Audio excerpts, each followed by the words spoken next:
EPS என்கின்ற அந்த முழக்கம் தமிழகம் முழுவதும் இன்றைக்கு முழங்கிக் கொண்டிருக்கிறது. தமிழ் மக்களினுடைய ஒற்றை நம்பிக்கை அருமையண்ணன் எடப்பாடியார் அவர்கள்தான். விவசாய பெருங்குடி மக்கள், விவசாயிகள், மீனவர்கள், தொழிலாளர்கள், சிறு குறு விவசாயிகள் அனைவரும் இந்த ஆட்சியிலே பாதிக்கப்பட்டிருக்கிறார்கள். சட்டம் ஒழுங்கு சந்தி சிரிக்கின்றது.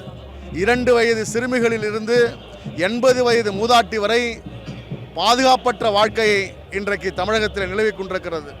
எனவே அவருடைய இந்த பயணம் 234 தொகுதிகளிலும் அவர் நிறைவடைய செய்கின்ற பொழுது தமிழ்நாட்டினுடைய முதலமைச்சராக அவர் உருவெடுப்பார். இதில் எந்த மாற்று கருத்தும் இல்லை. தமிழக மக்கள் எடப்பாடியாரை நம்புகிறார்கள். எடப்பாடியார் நாட்டு மக்களை நம்பி களத்தில் நிற்கிறார். உதயநிதி ஸ்டாலின் ஒரு சிறு பிள்ளை. அவர் நடிகராக இருந்து தன்னுடைய தாத்தா தந்தையினுடைய பின்னணியில் அரசியல் களத்திற்கு வந்தவர். மாண்புமிகு அருமையண்ணன் எடப்பாடி அவர்கள் தான் படிக்கின்ற காலத்தில் 19 வயதிலே சிலுவம்பாளையத்தினுடைய கிளை கழக செயலாளராக தன்னுடைய அரசியல் வாழ்க்கையை தொடங்கி இன்றைக்கு கழகத்தினுடைய பொதுச் செயலாளராக தன்னுடைய உழைப்பால், ஆற்றலால், திறமையால், பன்முகத்தன்மையால் உயர்ந்திருக்கிறார்.